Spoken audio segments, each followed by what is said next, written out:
मोदी के चहेते सिंघम के लिए शाह का सबसे बड़ा फैसला। साथी को छोड़ दिया लेकिन सिंघम को नहीं।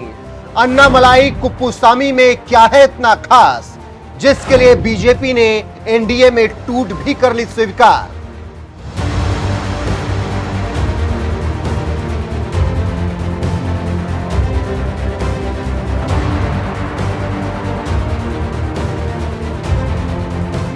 नमस्कार, मैं हूं आपके साथ रोहित। यही सितंबर 2023 का महीना था। अचानक खबर आई कि बीजेपी के नेतृत्व वाले एनडीए में टूट हो गई और एक अहम साथी ने मोदी शाह का साथ छोड़ दिया, जिसकी वजह से साउथ में बीजेपी के प्लान में सेंध भी लग सकती है। और यह सब हुआ केवल एक व्यक्ति की वजह से, जिसका नाम है अन्नामलाई कुप्पुस्वामी।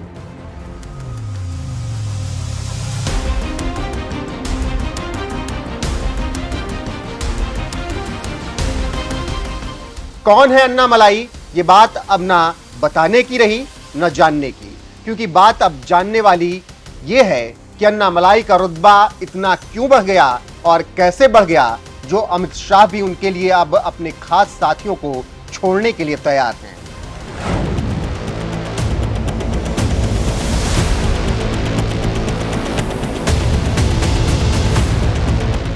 दरअसल अन्नामलाई मौजूदा वक्त में तमिलनाडु बीजेपी के अध्यक्ष हैं और उनकी वजह से ही एनडीए गठबंधन में बड़ा बवाल हुआ, जिसके बाद उनसे नाराज होकर ऑल इंडिया अन्ना द्रविड़ मुनेत्र कड़गम यानी एआईएडीएमके ने बीजेपी का साथ छोड़ एनडीए से अपने रास्ते अलग कर लिए। हुआ यूं कि 11 सितंबर को अन्नामलाई ने आरोप लगाया कि अन्नादुरई ने साल 1956 में मदुरई में एक कार्यक्रम में हिंदू धर्म का अपमान किया था। अन्नामलाई के मुताबिक अन्नादुरई को अपनी टिप्पणी के बाद मदुरई में छिपना पड़ा और जब तक माफी नहीं मांगी तब तक वो बाहर नहीं आ सके। अब जैसे ही अन्नामलाई ने यह बयान दिया, एआईएडीएमके ने इसका विरोध शुरू कर दिया, क्योंकि वो इस पार्टी के बड़े नेता रहे हैं। लगातार अन्नामलाई से माफी मांगने को कहा गया। इस बात पर एआईएडीएमके और बीजेपी में तनातनी हो गई।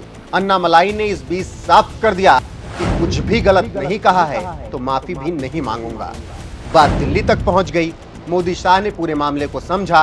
सहमति ये बनी कि अन्नामलाई इस्तीफा नहीं देंगे, चाहे कुछ भी हो जाए।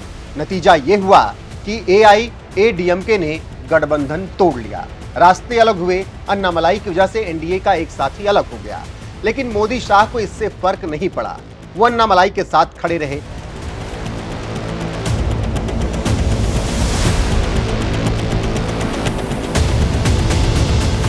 लेकिन इन सब के बीच एक बड़ा सवाल सत्ता के गलियारे में यह हो रहा है कि आखिर अन्नामलाई में ऐसा क्या है जो बीजेपी उनके लिए एनडीए में टूट भी मंजूर कर ले रही है, वो भी 2024 चुनाव से ठीक पहले।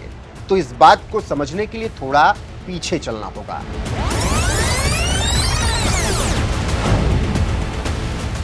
यह महीना था जुलाई का। केंद्रीय गृह मंत्री अमित शाह ने सबके सामने अन्नामलाई को तमिल में थंबी कहा, जिसका हिंदी में अर्थ होता है छोटा भाई। छोटा भाई कहकर अमित शाह ने यह बता दिया कि अन्नामलाई साउथ में उनके सुपरस्टार। कारण यह है कि अन्नामलाई ने वो सब कुछ किया जिसकी बदौलत पार्टी तमिलनाडु में सुर्खियों में रही। वो हर दिन जनता के बीच में है। एआईएडीएमके के खिलाफ उनके बयानों ने लोगों का ध्यान खींचा। सनातन और हिंदुत्व विरोधियों को अन्नामलाई ने करारा जवाब दिया। बीजेपी के नए फायर ब्रांड नेता बनकर उभरे। बस यही वजह है कि अन्नामलाई के लिए मोदी शाह का भी रुख नरम पड़ गया। बीजेपी नेतृत्व को भरोसा है कि तमिलनाडु में अन्नामलाई कमल खिलाने में अहम भूमिका निभाएंगे। राजनीतिक विश्लेषक कहते हैं केंद्रीय नेतृत्व को अन्नामलाई पसंद है। मोदी शाह के चहेते बने हुए हैं, क्योंकि राज्य में उन्होंने बीजेपी को चर्चा मिला दिया है। बीजेपी के लिए वो अच्छा काम कर रहे हैं। कुल मिलाकर निष्कर्ष यही है कि अन्नामलाई के लिए बीजेपी हर एक जोखिम उठाने को तैयार है। अब चाहे उसे किसी से गठबंधन तोड़ना पड़े या फिर कुछ परेशानियां उठानी पड़े, बीजेपी हर एक जोखिम के लिए तैयार बैठी हुई है। बस शर्त यह है कि अन्नामलाई कुप्पुस्वामी उनके साथ खड़े रहें।